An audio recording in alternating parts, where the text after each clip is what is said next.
First of all, I want to thank all of our people. We have up here Drucilla, Cornell, Kennan, Ferguson, Joan, and Phillip Howard. Some of our people had to go and do things today, and I'm sorry for that. But I thought it would be good. You know, we've had a nice day, a long day, a lot's been said. I thought it would be good to sort of ask some very simple questions. We talked a lot about problems. I'd like to know what extent, and I want to try and keep these as short as possible, what you think we're fighting for, right? I mean, what is it that you think we need? How do we articulate that positive vision of what it is we are fighting for today? We've also asked this question of unmaking of Americans, and there's been an implicit question of remaking Americans. And in Joan and Kennan in the pragmatism panel, we're talking about, do we want to remake Americans? Is there a pluralism, or is there an American? So I'd like to know, just simply, do you think we need to fight for some overarching, whether it's rich, really vibrant, or more loose, some idea of America? And if so, what is it? And if not, what's lost if we don't? So maybe I'd start with Phillip. Yeah. Oh, please come up. Yes, that's great.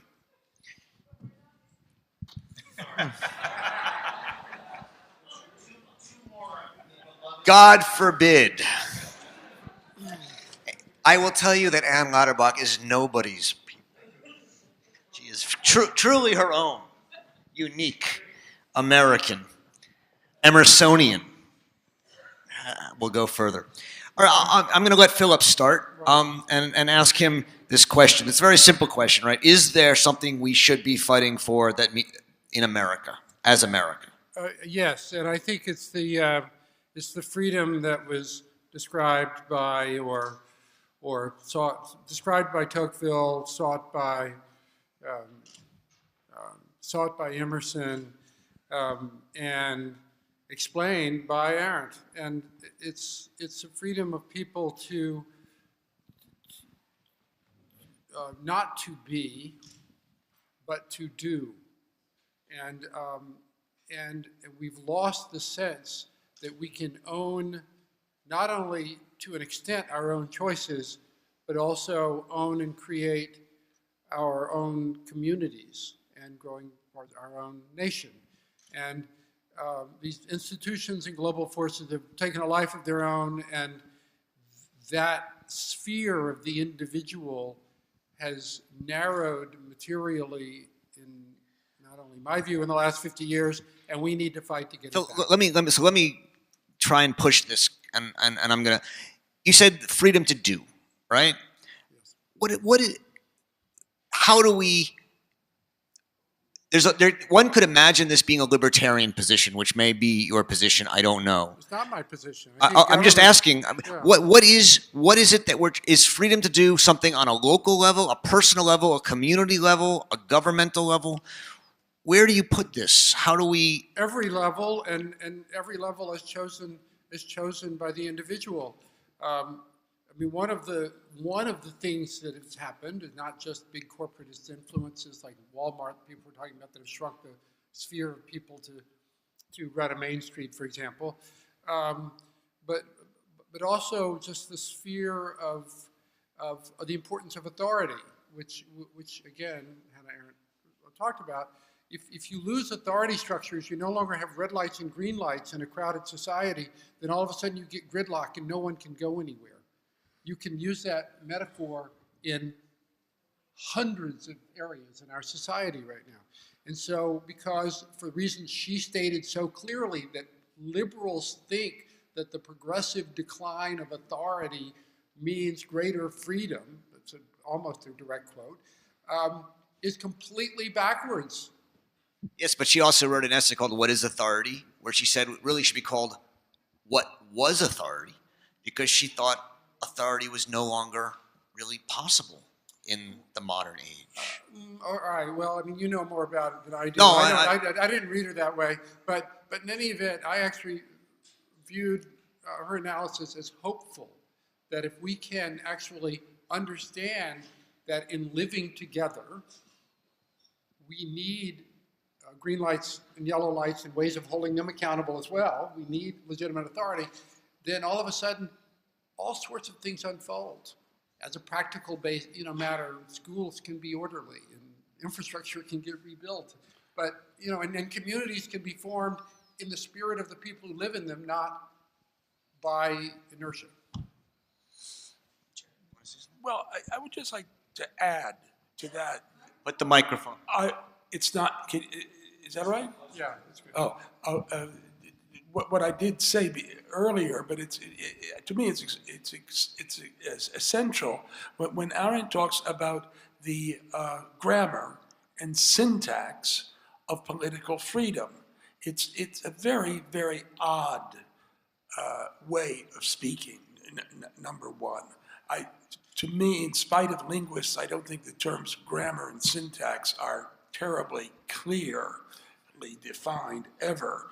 But what she means by the grammar is sort of the basic conditions, if you will, of political action, of political freedom.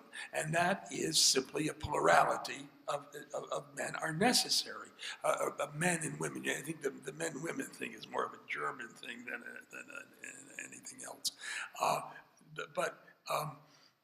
I mean, because of the word. And the syntax is the structure, particularly the moving structure. So if you have the basic condition as the plurality of human beings involved in political action, and you have the basic structure of the movement of it, or the power of it, as promising, we should think maybe a little bit about problem.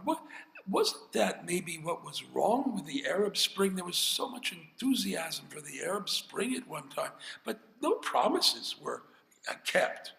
None. Now, there are other examples of promises. That Guantanamo Bay wasn't shut. The Red Land line in the sands of Syria wasn't promise made, wasn't kept. There are all kinds of. But frankly, I think her analysis of when power fades in a polity, in a republic, if you will, is right on. I was going to ask Joan, you mentioned in your talk this expansion of religion or of God as pragmatism, I think. The widening widens the field of search for God. I'm wondering if, when we think about what we're fighting for, are we trying to fight for a new God?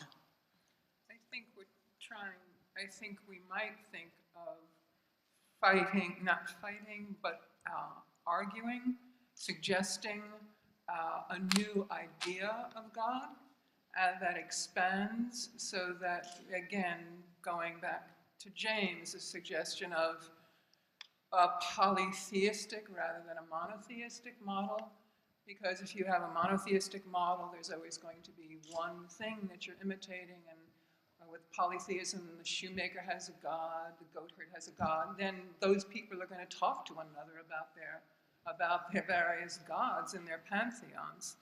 And I think that it also, there's an underpinning idea that has been lost in our understanding of pragmatism that comes from Kant, that Peirce, when he wanted to reclaim the name pragmatism because it had gotten diluted, renamed his own version pragmaticism, and that was particularly to reclaim the pragmatisch from Kant. And the pragmatisch, as opposed to the praktisch, has to do with understanding the forms and motions of nature and the universe and trying to accommodate our forms of thought and our languages and our understandings as beings to that, not only to the expedient everyday.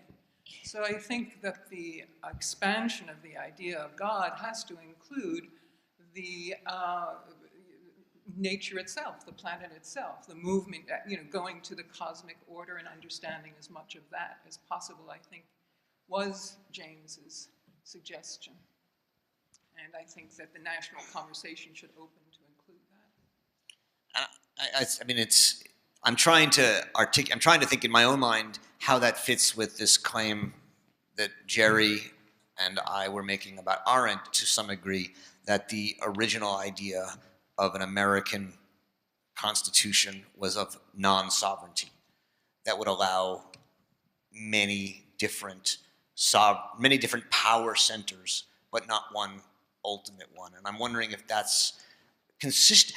In a sense, I don't want to name it, and Charles just showed up, and I'm not sure if we want to call that libertarian or not, or how you think that. But how is that, or is that? I mean, are you it's close? Anti-libertarian. You think it's anti-libertarian? Can you explain why? Because the more we learn to identify with other, the more we understand, the more mean egotism in Emerson's terms vanishes.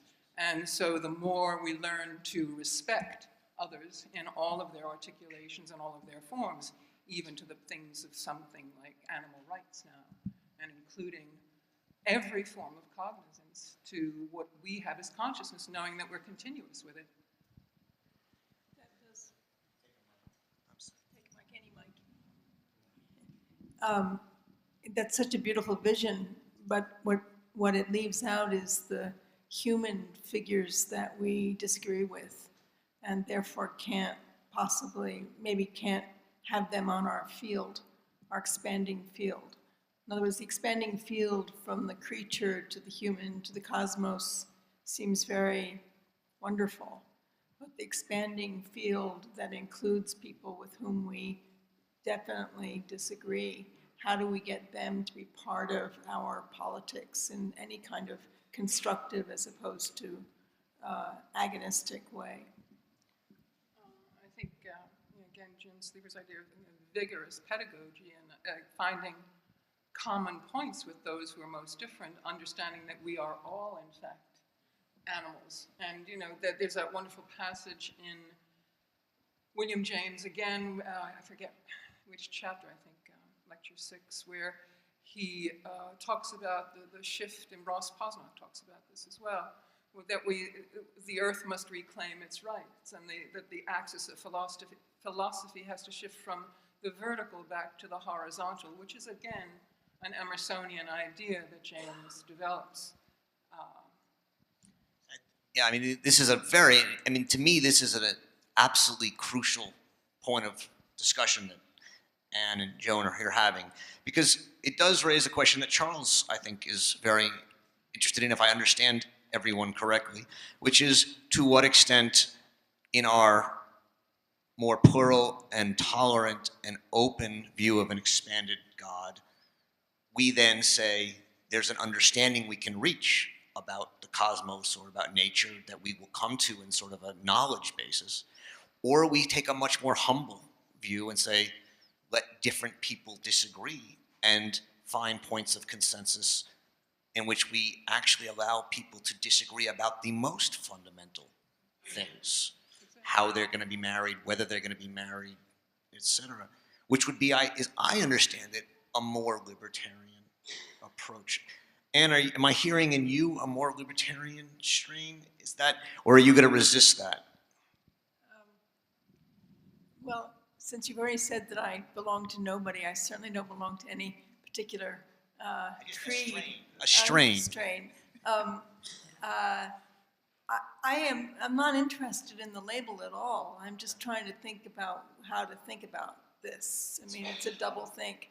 And I'm anxious about the ways in which panels like this address in this rather wonderful way very important problems, or ideas, but the disconnect between this kind of discussion and my thinking about how the question I asked on the panel, how does all of this actually become a practice or a practical thing. And I understand that there are many people who are mobilized to do things, but I actually don't understand when and where that mobilization is going to make the kinds of differences that I think have to be made very soon in almost every register that we can think of. I don't know how that's going to happen. And it makes me think, just one other thing, and when you were asking the first question, that we were talking about authority and the promises that are made in Arendt's sense, that one of the great critiques of Occupy was that they weren't making any demands, which is kind of the other side of authority, you know, like, okay, here you are, what are your demands? And because you don't have any demands, you have no efficacy. And I thought that was a very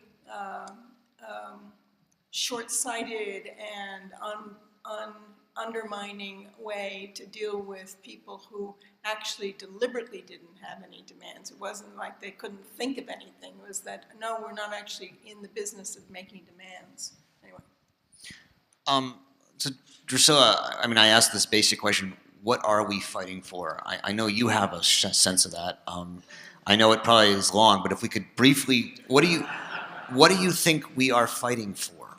I think I would say that we're fighting for a society which recognizes the equal dignity of all human beings. We can talk about whether that includes animals, and for a society that is compassionate. If I were in South Africa, I would say we were fighting for Ubuntu, which includes both. But I'm not in South Africa right this second. As a result of that, it's connected to two different ways of thinking about freedom to do. One is the imaginary domain. You can connect that to Hannah Arendt's natality. We do need to have the space to reimagine who we are and what we're doing in all of our complex identifications, precisely because of Arendt's notions of givenness. And that not only includes sexual, but it also includes racial, it includes ethnic, it includes linguistic. So we're fighting for the dignity connected to the imaginary domain, and we're fighting for capability freedom, which would insist that each person have equal chance to fully recognize their capabilities. That comes from Amartya Sen, which this is then concluded with the idea of compassion, which everybody should have basic functionings. Nobody should ever fall below the level of basic functionings, and that demands obligation and compassion. So dignity is what we're fighting for, connected to a certain complex notion of freedom. Yeah. Kennan, that really, you know, Jerry Cohn and some other people, asked, when I asked you what we're fighting for, and you said unfreedom in some way, and the question of totalitarianism was brought up, right? That there's in some way, in many ways, I thought that your idea of intensification and Arendt's idea, as Jerry explained it, of virtuosity melded, but you said that there was reasons to switch from freedom to unfreedom. But I wonder, when Drucilla brings up dignity, I wonder to what extent you worry at all or not or some that in moving from freedom to unfreedom to habit to these other ideas of meaning that are thought through intensification and commitments as opposed to freedom, we lose a protection, we lose a barrier to a real kind of unfreedom that none of us would want. I'm wondering if that's a worry you have. Yeah, I think we do have to always open ourselves up, and part of the question of that pluralism is that there is always danger involved in it. But the goal, I think, overall is not a different kind of totality of the Volk or the nation instead of the individual. It's a sense of an expanded version of publics which are based in interdependence and engagement. So to take just two quick examples, one from this morning, would be when we talk about something like a corporation, we talk about those as being individual things, as being the realm of the private. They're not. A corporation is chartered by the government. It is a government-created entity. And as such, it is dependent on governmentality and law to do the things that a corporation does, which is protect its investors from levels of liability, for example. That's an interdependent relationship. And at a more intimate level, one from, I think, more this afternoon, I would turn again to the family. That we aren't all only adolescents saying, let me be free. We are babies, we are children, we are married, we are partners, we are caretakers, and we are elderly. And all of those entail levels of engagement and responsibility and connection that are about kinds of publics, but they're not freedoms. Thank you. I want to open up the questions in a second, but Charles, you open your book, a quote I put up very early in the morning, saying that we're in danger of having America no longer be America. You present an unbelievably bleak vision. And I was hearing you talk afterwards where you said, I don't see any way out of this. We're in a caste system and the caste is going to last. Is that, when I ask this question, what are we fighting for? Is it worth fighting at this point? Or are you sort of social science, it's over? We give in to the data. And could you bring a mic? Can you share your mic with Drucilla? By the way, I've been out in the lobby for the last 40 minutes, and I've missed the transition between the four of us. I'm sorry. I apologize. Well,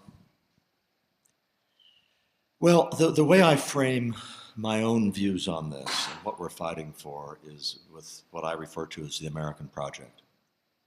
And the American project I take as the one at the founding, which I define as an attempt to demonstrate that human beings can be left alone to live their lives as they see fit, as individuals and as families and as communities, as long as they accord the same freedom to everyone else, with the government providing the environment for a peaceful setting and otherwise standing aside.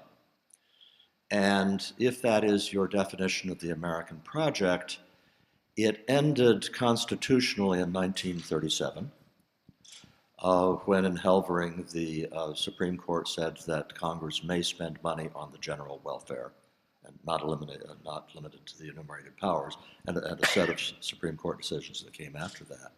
That's when it ended technically. But it took a while for that end to limits on government to take hold, and that really occurred in the 1960s and 70s and thereafter. So the American project, as I see it, is dead. I'm living in a post-American America, as far as I'm concerned. However, in the new book, which I just finished yesterday, I've got good news. Congratulations. Thank you. I've got good news, which is that there is a way that we can restore some of the best aspects of the American project in a new incarnation, and it involves massive civil disobedience, but it'll work. Once you hear the details. So you become a radical. No more Mr. Nice Guy. I'm coming out of that closet. Do any of the panelists up here want to ask a question of any of the other panelists, or should we open it up? Are there any questions from the audience? Do we have a mic in the audience? Yes, we do. Right down here. We'll take one right here. I think that there is a organizing principle in front of us. It's called climate change. It's called pollution of our environment. It's called all of those things. And I think what you're seeing with diseases and so forth is just a beginning. And refugees. And all of this has nothing to do with a nation state solving those problems. It has to do with the whole world getting together. It is, after all, these are all world problems which we've helped to create. Also, what about nuclear weapons? They're sitting there. We're imperfect human beings. We need to get rid of them. I think there are plenty of organizing principles that are really like the sword of Damocles right over our head. So, if I understand it as a question, there's a sense of, some people have talked about this today, a new idealism, a new activism. George Packer mentioned it at the end of his talk. I know it came up in a couple of other talks. Is there anyone who wants to, and I only hold one right now, to speak to this sense of whether there is a new idealism and how it's working, Jerry? Well, I know. I'd just like to ask this gentleman, how do you think this can be dealt with? Are you suggesting that ought to be some kind of world government? Well, I'm suggesting that, first of all, a panel that's presenting a question of, where is America today? And secondly, what is freedom and what is something we can fight for, which I don't think the word fight should be. What is something we can organize ourselves as a community? Nicely struggle for. Struggle for, okay. It's amazing, excuse me, it's amazing to me that the overall problem of climate change and pollution of our seas and our earth and all the droughts and fires and all these things doesn't seem to have any part of your consciousness. Jerry? Sir, I mean, one thing I would think of, it was, and a long time ago, St. Augustine lived, but when he said that a just war should be fought not for fear or hatred of your enemy, but for love of your neighbor, that's actually what it seems to me you are kind of talking about. One sec, Philip? Yeah, I mean, ideally, a culture evolves. We change our values. We have changed our values. And the molecules bounce around, and we, some way or another, with conflict and other things, end up in a place that we deserve and hopefully is better than the one we're in. I don't think that the molecules are bouncing around for some of the reasons Charles has talked about and otherwise. We're sort of shackled with a number of things, some of the things I write about, bureaucratic structures and legal structures. The political system doesn't seem to be working. And there's no discussion of a concept, which your question implies, which is, used to be important. Gibbon talked about it. Most people who talk about a working society talk about this concept of moral authority. Not power, but moral authority. People, individuals, mainly people, but sometimes groups, who people believe are saying what they actually believe, and they're saying it because they believe it to be for the common good, to use and you would be hard-pressed to name on one hand people in the society who actually have, or even aspire to. The courage of their authority. convictions. And if we want to deal with environmental issues and such like this, our country, the most powerful country on earth, has to do that not by creating a world government, which I think would be chaos, but by achieving moral authority, along with all of the other things we already have going for us, so that when we say things about, sort of nurturing the fish in the sea, to use one example, people will think we're not doing it just so that we can eat all the fish. Okay. Next. That we're doing it for the whole world. There's a question over on the side over here. Yes. Thank you. I was glad to hear Mr. Murray say you're interested in civil disobedience. That's excellent. But I guess I think everyone knows this, but the United States was built on genocide, racism, the exploitation of workers and poor people.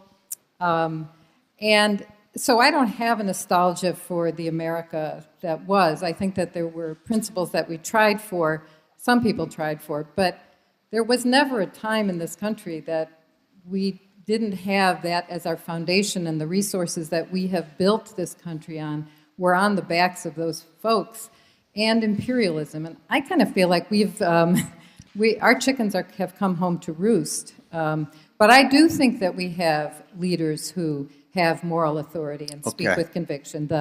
The elders from the UN, Mary Robinson, Nelson Mandela, I mean, they're legend. But I guess my question is, yes, I know, is in that context of where we came from, how this whole conversation it's like, how do we take ownership of our past and then move forward? Because I don't think we've done that. We don't have a truth and reconciliation, for instance. All right. The question is, I'm not sure, but how do we define an ideal? How do we move forward? Is there someone who wants to, Drucilla, you want to say something quick? I just want to try to combine a short answer to the two questions. The first is, Roger, you were asking what we would fight for in the United States. And one very important aspect of the original Constitution is that there is no such thing as America except as a geographic designation. We were citizens of the United States, and there was no homogeneity and no basis for citizenship based in blood. I think this is still a very important idea. So I never identify as an American. I've got a Paraguayan daughter. She's just as an American as I am, and she's a citizen of both countries. I think on some issues we need a planetary perspective. Now, whether we're going to ever have a world government or not, we are moving in Africa and South America and Europe to kinds of communities. It's very fraught. It's very difficult. There's certain questions like pollution, nuclear disarmament, that have to be dealt with on a planetary perspective. And I certainly follow Nelson Mandela, but any country that has nuclear war is not respecting our weapons, respecting the dignity of all others. First day of presidency, he disarmed his nuclear weapons, which Israel had given South Africa, and threw them into the ocean. In terms of fighting against all those things, I do think we need positive ideals. That's why I tried to lay out what I considered those ideals to be. Because without them, we are fighting against certain things, but without a sense of what that direction is. And in terms of us taking responsibility, I think that the opposite, if you believe freedom is equal dignity and connected in some ways to freedom, part of that freedom is responsibility and moral responsibility. And as a citizen of the United States, I take responsibility for all the violations of other people's sovereignty that we have engaged in throughout history, starting way back with Spanish-American wars. That blood is on my hands, and I accept it. Are there students? Yeah, let's do these two right here, 1 and 2. For questions. So I'm interested in hearing the solutions that some of you may have towards getting closer to this idea of freedom that you're all talking about, how we can gain more equality between people and dignity, and Charles Murray's idea of the bubble. How do we break that bubble? Maybe we'll have 2 answers to this because I think it's a question. Charles, tell more about your civil disobedience. Who are you calling for to be civil disobedient, and what would they do?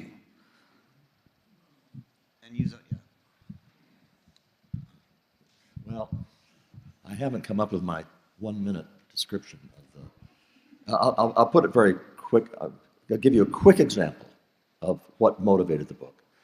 We have a friend who runs a plant nursery in a small town in Virginia, and he employs Central Americans, like all plant nurseries around the country do these days. But what makes him different is that he documents them.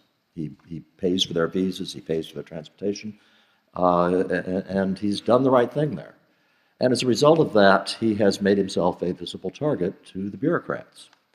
And so he is constantly harassed and pays large fines for such things as he doesn't, he doesn't have enough Native American workers, people born here. Well, he can't get them. He advertises for them and they can't get them. He gets fined for not having them, so forth and so on. And at one point, he said to one of the men who was harassing him, he said, "Okay, I'm going to fight this." And the response was, "If you fight this, we'll put you out of business." And he knew that was true. And so he didn't. And what I wanted at that point was for a man on a white horse to come riding over the hill in a pinstripe suit carrying a briefcase and get off the horse and say, "We are taking this man's case. We will not only litigate it, we will litigate it to the max. We will tie up as many resources as we can, and when you find him still guilty of the violation of this idiotic regulation, we're going to pay his fine." And what I was saying, what if we had that on a huge scale? What if people who were prevented from going about their lives doing useful things, the kinds of things that Phillip Howard has written about so eloquently, suppose you just started ignoring all those laws that were really stupid, and you had this backstop, and you forced the curtain to be pulled aside on the Wizard of Oz, which is to say the government cannot conceivably enforce these tens of thousands, hundreds of thousands of rules with which they cover the land. They can't do it. They don't have the enforcement capability. They rely on our voluntary compliance. Let's withdraw that voluntary compliance.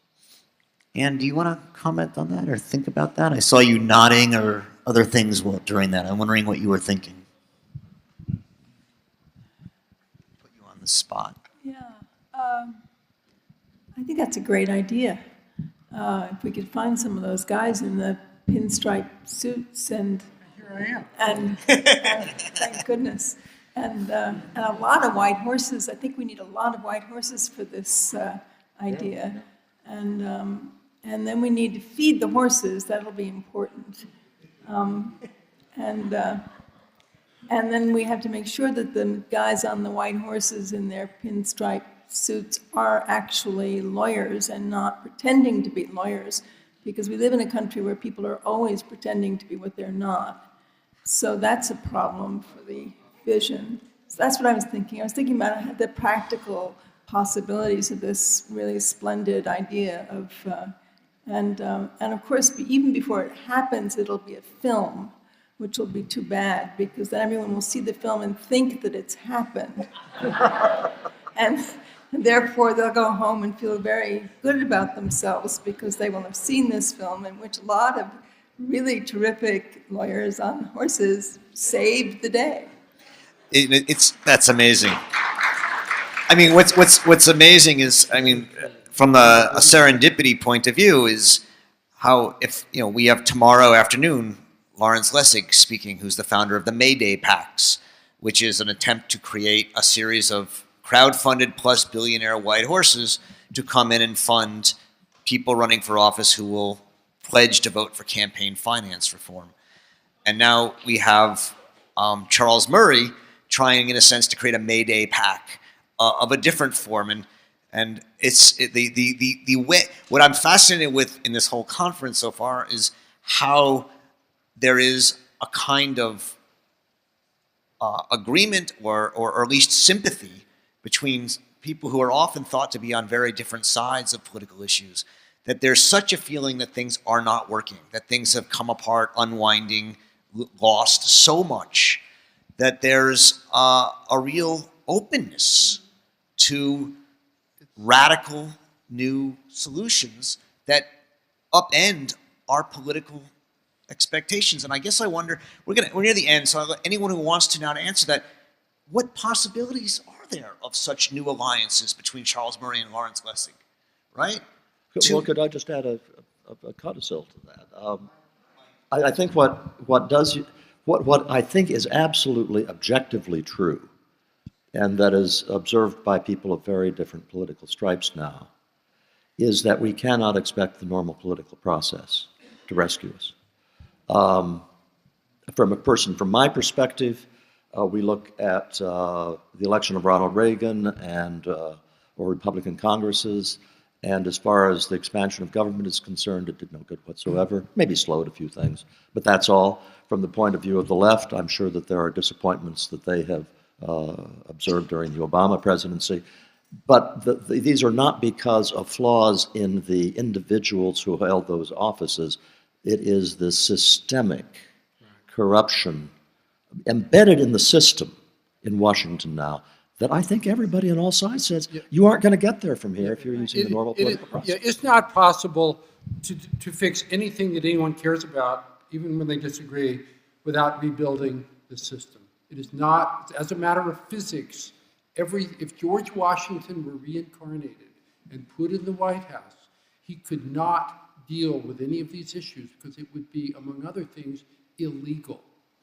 He doesn't have the authority to do anything sensible. We're so, and that's not the only problem in our society either. There are cultural, campaign finance, global corporate trends. There are lots of things going on here.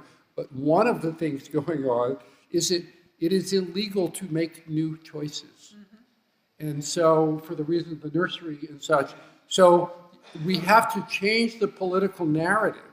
First step, before we get to the insurrection, we have to change the political narrative from one of it's your fault, no, it's your fault, with both of them saying, oh, it's not my responsibility, with honesty, to one of we need to change the structure so that we can actually have fights and debates and make new choices about the environment, about everything else. And we don't have that narrative yet.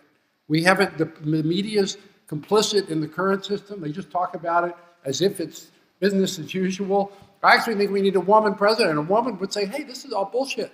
You know, it isn't working, where guys kind of play the game. And Washington, the whole culture of Washington, I have this idea we should move the national capital. No one will be able to move with it because they won't be able to sell their homes. We'll get a whole group of people in St. Louis. It doesn't matter where. Spread them out around the country.